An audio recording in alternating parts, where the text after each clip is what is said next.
স্বাগতম সবাইকে আরেকটি ভিডিওতে। এই ভিডিওটি হচ্ছে এই সেকশনের প্রথম ভিডিও। তো আমাদের সলিডিটিতে কোড করতে হলে সবচেয়ে সহজ সমাধান সেটা হচ্ছে রিমিক্স ব্যবহার করা। এই ভিডিওতে আমরা রিমিক্স নিয়েই দেখব। পরের ভিডিও থেকে আমরা সলিডিটি শেখা শুরু করব। তো রিমিক্স হচ্ছে একটি ওয়েব অ্যাপ্লিকেশন। আমরা যদি গুগলে একটু সার্চ করি রিমিক্স আইডি লিখে, তাহলে আমাদের প্রথম লিঙ্কটাই হবে রিমিক্সের লিঙ্ক। তো এইটাই হচ্ছে রিমিক্স। এটা দেখতে হুবহু ভিএস কোডের মতোই। প্রথম দিকে রিমিক্স দেখতে এমন ছিল না, কিন্তু আস্তে আস্তে ইথারিয়াম ফাউন্ডেশন ভিএস কোডের মতো করে রিমিক্সকে সাজাচ্ছে। তো আমরা যারা ভিএস কোড অলরেডি জানি তাদের ক্ষেত্রে একটু সহজ হবে বুঝতে, আর এমনিতেও এটা কোনো কঠিন জিনিস না। তো আগেই বলে রাখি, বড় কোনো প্রজেক্টের জন্য রিমিক্স দিয়ে কাজ করলে আমাদের হবে না, কিন্তু এই মুহূর্তে যেহেতু আমাদের উদ্দেশ্য হচ্ছে সলিডিটি ল্যাঙ্গুয়েজটা শেখা, সেহেতু রিমিক্স হলো সবচেয়ে বেস্ট অপশন। রিমিক্স দিয়ে আমরা বড় কোনো প্রজেক্ট না করতে পারলেও আমরা এটা দিয়ে কোড লিখে কম্পাইল করে টেস্ট নেট অথবা মেইন নেটে ডিপ্লয়ও করতে পারি। এই ভিডিওতে আমরা এখন অল্প করে ধারণা নিব রিমিক্সের, কারণ আমি জানি এখন যদি আমি একটা বড় ভিডিও বানাই এবং সব কিছু বিস্তারিত বলতে থাকি তাহলে আসলে কোনো লাভ হবে না। কারণ আসলে আমরা এটা আদতে ব্যবহার না করে থিওরিটিক্যালি এক্সপ্লেন করে গেলে পরে কিছুই মনে থাকবে না। আর এমনিতেও আমরা যখন সলিডিটি দেখব তখন আমাদের রিমিক্সের বিভিন্ন ফাংশনালিটি ব্যবহার করতেই হবে, তখন আমাদের এমনিতেও জানা হয়ে যাবে। তো আমি এখন চেষ্টা করব বেসিক একটা ধারণা দিয়ে দেওয়ার রিমিক্সের।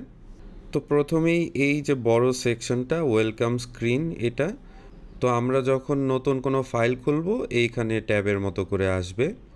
আর এইখানে নিচে দেখতে পাচ্ছেন একটা সেকশন, এটাকে টার্মিনাল বলে। তো এই টার্মিনালে এইটা হচ্ছে ইনপুটের বক্স, আর এইখানে আউটপুটগুলো দেখা।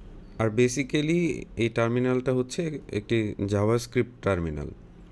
আরেকটি কথা বলে রাখা ভালো, রিমিক্স ব্যবহার করতে আমাদের কোনো লগ ইন বা সাইন আপ করার কোনো প্রয়োজন নেই। এটা এভাবেই ব্যবহার করা যায়। এটা আপনি remix.ethereum.org এই ওয়েবসাইটে ঢুকলেই সাথে সাথেই ব্যবহার করতে পারবেন। তো আমরা যদি একটু বাম পাশে লক্ষ্য করি, বাম পাশের যে লেফট বার, এইখানে আমাদের বিভিন্ন মেনু রয়েছে। তো আমাদের উপরে প্রথম মেনুটাই হচ্ছে ফাইল মেনু। File menu. এখানে ফাইল মেনু অলরেডি সিলেক্ট করা আছে, এর জন্য এই রাইট সাইডের এই বারটা দেখাচ্ছে। তো আমি লেফট সাইডে যেটাই সিলেক্ট করব সেটা এইখানে দেখাবে। তো আমি এখানে যদি আবার ক্লিক করি তাহলে এটা বন্ধ করে দেওয়া যাবে এভাবে। এখন আমি আবার ক্লিক করছি, এটা ওপেন হবে। তো এইখানে ফাইলের ভিতরে আমাদের যে প্রজেক্টের বিভিন্ন ফোল্ডার্স এবং ফাইল এইটা এখানে থাকে। আর আমরা এইখান থেকে নতুন ফাইল ক্রিয়েট করতে পারি, নতুন ফোল্ডার ক্রিয়েট করতে পারি, আমরা গিটহাবের সাথে কানেক্ট করতে পারি। আর এইখানে উপরে আছে ওয়ার্ক স্পেসেস, এখান থেকে আমরা ওয়ার্ক স্পেস চেঞ্জ করতে পারি। এখানে আমি যদি ক্লিক করে আরেকটা ওয়ার্ক স্পেসে ঢুকি, এখানে আমি আরেকটা ওয়ার্ক স্পেসে চলে আসলাম। তো পরের মেনুটা হচ্ছে সার্চ। এখানে আপনি পুরো প্রজেক্টের মধ্যে সার্চ দিতে পারবেন, ভিএস কোডেও যেমন থাকে। আর পরের মেনুটা হচ্ছে সলিডিটি কম্পাইলার।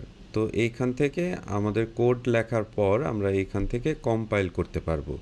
তো এইটা আমরা যখন সলিডিটি কোডে ঢুকবো তখন আমরা বিস্তারিত আরও দেখব এখান থেকে কিভাবে কম্পাইল করা যায়।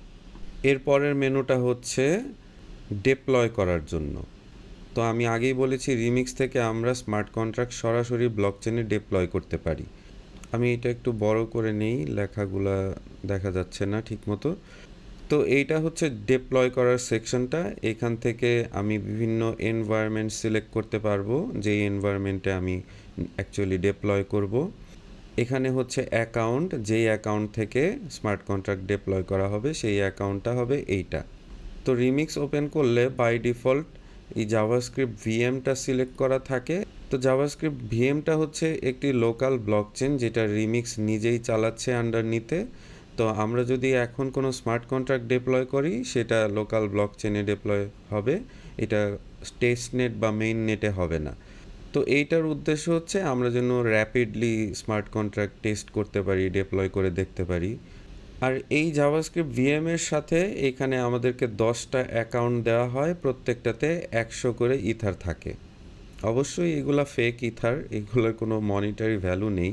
আর এখানে আমাদের কিছু সেটিংস আছে, এগুলো আমরা পরের ভিডিওগুলোতে দেখব যখন সলিডিটিতে কোড করব।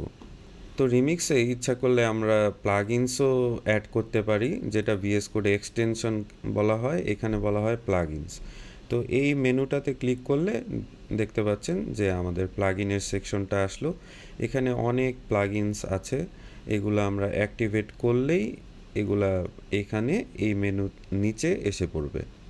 আর একেবারে লাস্টে নিচের যে বাটনটা, এটা হচ্ছে সেটিংস বাটন। তো এইখান থেকে আমরা বিভিন্ন ধরনের সেটিংস ঠিক করতে পারি। তো আমরা আরেকটু দেখি রিমিক্স নিয়ে। এখানে আমরা ফাইলে যদি যাই, এখানে আমি একটি নতুন ওয়ার্কস্পেস ক্রিয়েট করব। এখানে এই প্লাস বাটনটাতে আমি ক্লিক করলাম, এখানে ওয়ার্কস্পেসের একটি নাম দিতে হয়। তো আমি একটি টেস্ট নাম দিলাম, এখানে ওকে দিলাম। আপনি চাইলে ওই নামটাও রাখতে পারতেন। তো এইখানে নতুন একটি ওয়ার্কস্পেস ক্রিয়েট করলে আউট অফ দ্য বক্স এই ফাইল এবং ফোল্ডার্সগুলো রিমিক্স দিয়ে দেয়। তো এইখানে আমাদের কন্ট্রাক্টস ফোল্ডারের মধ্যে আছে 3টা কন্ট্রাক্টস, তারপর টেস্টস ফোল্ডারের মধ্যে আছে টেস্ট, আর স্ক্রিপ্টস ফোল্ডারের মধ্যে আছে ডিপ্লয় করার স্ক্রিপ্টস। তো এগুলা দেখেই বোঝা যাচ্ছে .ts এক্সটেনশন, তার মানে এগুলা হচ্ছে টাইপ স্ক্রিপ্টের কোড। আর এগুলা হচ্ছে ব্যালট টেস্ট .sol। তো আসলে স্মার্ট কন্ট্রাক্ট জাভাস্ক্রিপ্ট কোড দিয়ে এবং সলিডিটি কোড দিয়ে দুইভাবেই টেস্ট করা যায়। তো এইখানে টেস্ট ফোল্ডারের মধ্যে এর জন্য দুইভাবেই টেস্টটা দেখানো হয়েছে। আর এখানে কন্ট্রাক্টসের মধ্যে কন্ট্রাক্টস ফোল্ডার, এখানে storage.sol, owner.sol, ballot.sol এই 3টা ফাইল আছে। .solই হচ্ছে সলিডিটি ফাইলের এক্সটেনশন। তো আমি যদি একটি ফাইলে ক্লিক করি, আমি ballot.sol এই ফাইলটাতে ক্লিক করলাম, এইখানে কোডটা শো হচ্ছে। এখন আমরা যদি চাই নতুন একটি ফাইল ক্রিয়েট করতে, তাহলে আমরা একটু আগে যেমন দেখলাম এই বাটনটাতে ক্লিক করলে আমি নতুন একটা ফাইল ক্রিয়েট করতে পারবো। আমি ফাইলের একটি নাম দিলাম test.sol। তো আমার নতুন একটি ব্ল্যাঙ্ক ফাইল ক্রিয়েট হয়ে গেল, এইখানে এখন আমি কোড করতে পারবো। তো আমরা এই ভিডিওতে দেখলাম রিমিক্স নিয়ে একটি শর্ট ইন্ট্রোডাকশন। তো আমি যদি আরেকটু রিভিউ করি, আমাদের বাম পাশের যে লেফট বার, এইখানে কিছু মেনু আছে, আর এইখানে আমাদের ফাইল এক্সপ্লোরার, আর ডান পাশে আমাদের কোড দেখার যে প্যানেলটা, আর নিচে হচ্ছে আমাদের টার্মিনাল। তো রিমিক্স নিয়ে এই পর্যন্তই আমার মনে হচ্ছে এনাফ। আমরা পরের ভিডিও থেকে সলিডিটি শুরু করব।